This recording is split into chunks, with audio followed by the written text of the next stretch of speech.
অবৈধ পরকীয়া প্রেমের জেরে বাপের বাড়ি থেকে স্বামীর বাড়ির প্রতিবেশীর সঙ্গে পালালো 2 সন্তানের জননী। ঘটনা বামুটিয়া পুলিশ ফাঁড়ির অন্তর্গত কালীবাজার সংলগ্ন মণ্ডলপাড়ায়। জানা যায়, মণ্ডলপাড়ার এক গৃহবধূ স্বপ্না মণ্ডল স্বামীর বাড়ি থেকে বাপের বাড়ি গিয়ে স্বামীর বাড়ির প্রতিবেশী যুবক অজিত মণ্ডলের হাত ধরে পালিয়ে যায় এবং বিষয়টি সে তার স্বামী রাকেশ মণ্ডলকে পরকীয়া প্রেমিক অজিত মণ্ডলের ফোন থেকে হোয়াটসঅ্যাপ ভয়েস কলের মাধ্যমে জানান। গৃহবধূর উষাবাজার এলাকাস্থিত বাপের বাড়ি থেকে অজিত মণ্ডলের সঙ্গে পালিয়ে যায়। সে যাওয়ার সময় শাখা খুলে রেখে স্বামীর ঘর থেকে নগদ 25,000 টাকা, স্বর্ণালঙ্কার ব্যাংক পাসবুক, প্রয়োজনীয় নথিপত্র নিয়ে পালিয়ে যায়। এই বিষয়ে থানার দ্বারস্থ হয়েছেন রাকেশ মণ্ডল, করছে মামলাও। রাকেশ মণ্ডল সংবাদ মাধ্যমের মুখোমুখি হয়ে জানান, তার স্ত্রীর সঙ্গে আগে থেকে অবৈধ সম্পর্ক ছিল।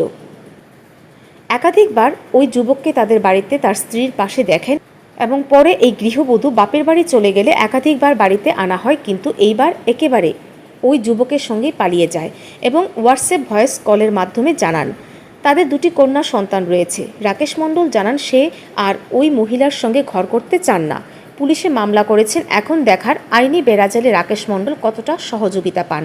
ওই দিন যেদিন গেছে এরপরের দিন আমারে আমি ফোন করছি সন্ধ্যার সময় ফোন করছে। লোকের বাড়ি পাশের বাড়ি ওই এক বদি আছে, এই বদিরে ফোন করছি। বদি কইতাছে ও স্বপ্ন তো আইছিল একবার, পরে আর আইসে না। কি জানি স্বপ্নের তো আমি ডাক দিচ্ছিলাম একবার আইসিন, পরে আর আইসে না। আচ্ছা ভালো কথা, কত পর আইলে আর কে সাম দিন না, আচ্ছা দিয়ে ভালো কথা। তো এদিন গেছে গা। এরপরের দিন আমারে 10:30টার সময় রাত্রে, পরের দিন সকালবেলা বললে শাশুড়ি আমি ফোন করছিলাম। শাশুড়ি কইতেছে সকালবেলা তো খবর এই ডাক্তার যাইব লইয়া, শাশুড়ি ডাক্তারের কাছে লইয়া যাইব স্বপ্নারে। তো স্বপ্নার ডাক্তার কাছে লইয়া যাইব, তো ভালো কথা লইয়া যাক। তারপরে শাশুড়ি গীতাকে লইয়া যাইব, তো লইয়া যাইব সেটা শাশুড়ি গেছে না, তাই একলা গেছে জিবি, একলা গেছে। তো ভালো কথা গেছে।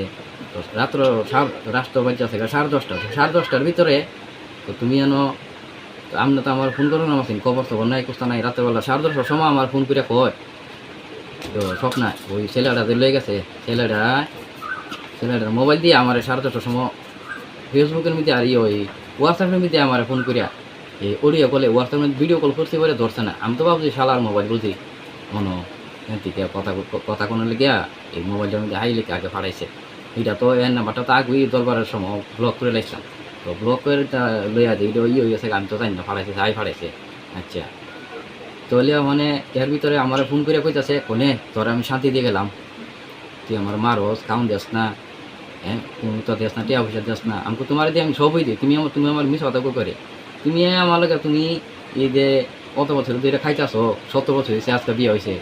হ্যাঁ মানুষের মধ্যে স্বামী স্ত্রীর মধ্যে কতই কাজ কেলেঙ্কার বকসা করে হইতেই পারে, বেশি হইতেই পারে। তাহলে তুমি ওখানে পরশুদিন গেছো, এখন হের মোবাইল দিয়ে আমার ফোন করো পিতা।